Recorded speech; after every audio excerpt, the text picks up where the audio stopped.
Tell me a little bit about yourself. Hi, I'm James Jackman. I'm 21 years old. I go to Temple University. I'm currently a sophomore studying supply chain management at the Fox School of Business.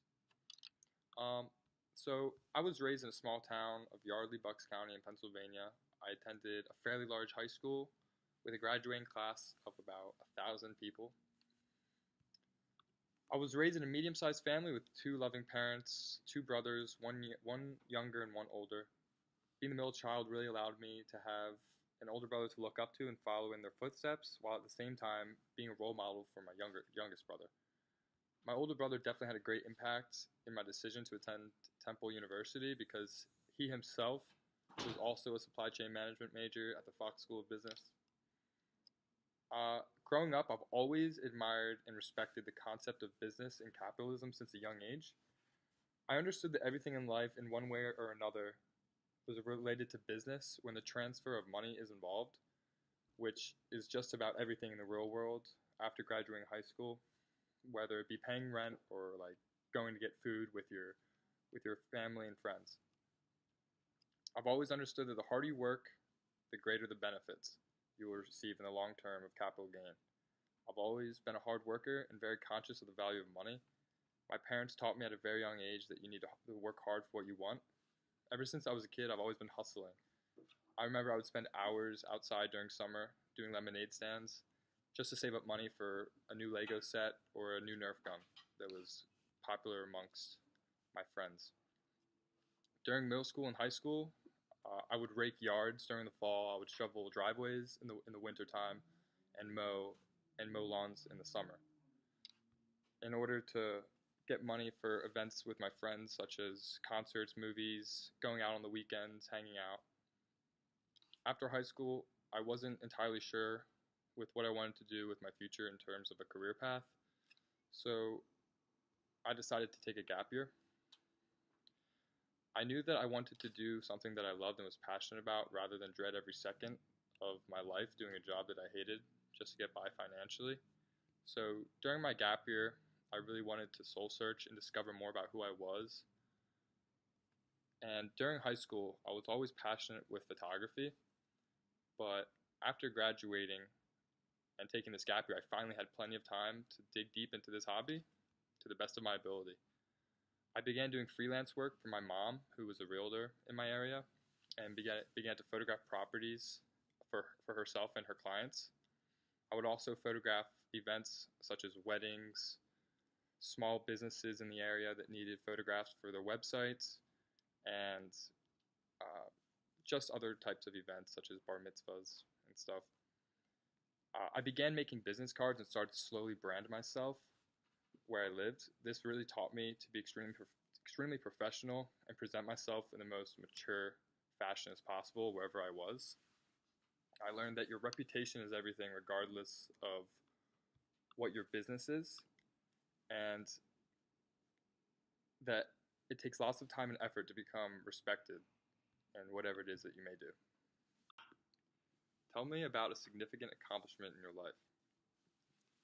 So, during my gap year, after graduating high school, I wanted to make side money on top of what I was doing with photography. So, I actually began to go to flea markets and flip things. I would go to yard sales, buy things at a very low price, old antiques, paintings, tchotchkes, and I would buy them for a few bucks, and then I would flip them at a higher price for a profit. I would wake up 5 days of the week on Tuesdays, Wednesdays, Thursdays, Saturdays, and Sundays to go to all the closest flea markets in my area. I would get there as early as possible before all the other vendors that would get there so I could get the best spot where most of the traffic would be, so more people would be buying my products and coming to my table.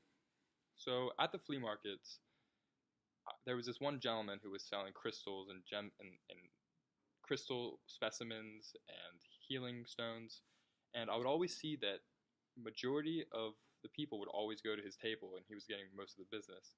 So I had an idea in my mind that if he was doing it, I'm sure that I could do it. So I would go over to his table, talk with him, became very good friends with him, discovered more about what he did, where he would get his inventory, and I actually ended up buying from his source of rocks and crystals. So I started selling those at flea markets as well.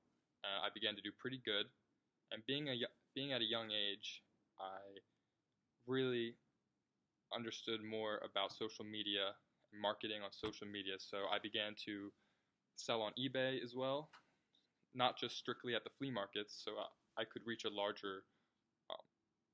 a larger audience, a larger marketplace.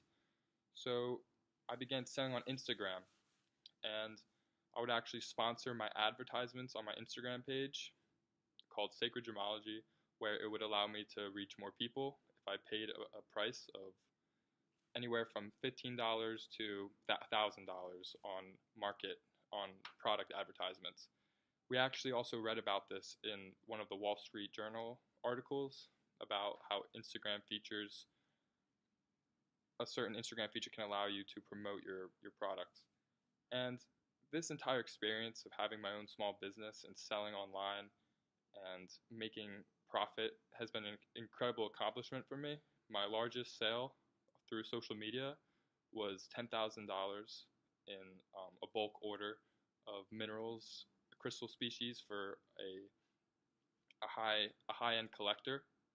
There's different ranges of collectors in selling rocks and crystals. There's the low end $10 stone, and then there's the multi-$1,000 stone. And in my future, my dream would be to eventually someday travel the world, going to different mines and seeing firsthand how these pieces come out of the ground, and to hopefully sell these gemstones to high-end customers where I can grow my business and be able to do what I love, traveling the world and having a great customer brand and a great name for my business and a great reputation. Tell me about something that you have learned in class. We've learned a great deal about proper leadership ethics and how to be a great leader in the workplace. One of the biggest takeaways that I can relate to in class is being a transformational leader. I would label myself as a transformational leader because I invest in my friends and my coworkers. As a previous manager of a social media account at an antique store during my senior year of high school, I was in charge of a great portion of the workplace. I have learned to challenge my coworkers, as this will only benefit themselves and the work environment that we are all in. I've also learned that when running a business, you should always take the customer's needs and demands into consideration. During my job at this antique store, I really focused on individualized consideration, which was really huge to my customers. Without customers, there would be no business, which is why I would always take my customers into account and always wanted them to come into the store happy and leave happy. I would always help answer any questions on any of the antiques in the store. I would try to assist them as professionally as possible. I would sometimes negotiate prices with them and really work diligently to make a sale, because I knew that my hard work at the store was also affecting my boss's life, because this was his job, this was his small business, and I wanted him to be as successful as possible. So this class has always taught me that being a leader isn't always commanding other people on what to do, but it's rather to be a reverent leader, which is someone who is highly admired and respected for who they are as a person and what they stand for. Coworkers are much more willing to be motivated to come into their job and work to the best of their ability when the person in charge is honored and respected due to their moral character, rather than just because of the power that they have because of their position. All in all, this class has taught me a great deal about the true meaning of leadership and how to efficiently run a business and a company where both parties are benefiting, where the customers and the coworkers and the leaders are all functioning in an organized manner.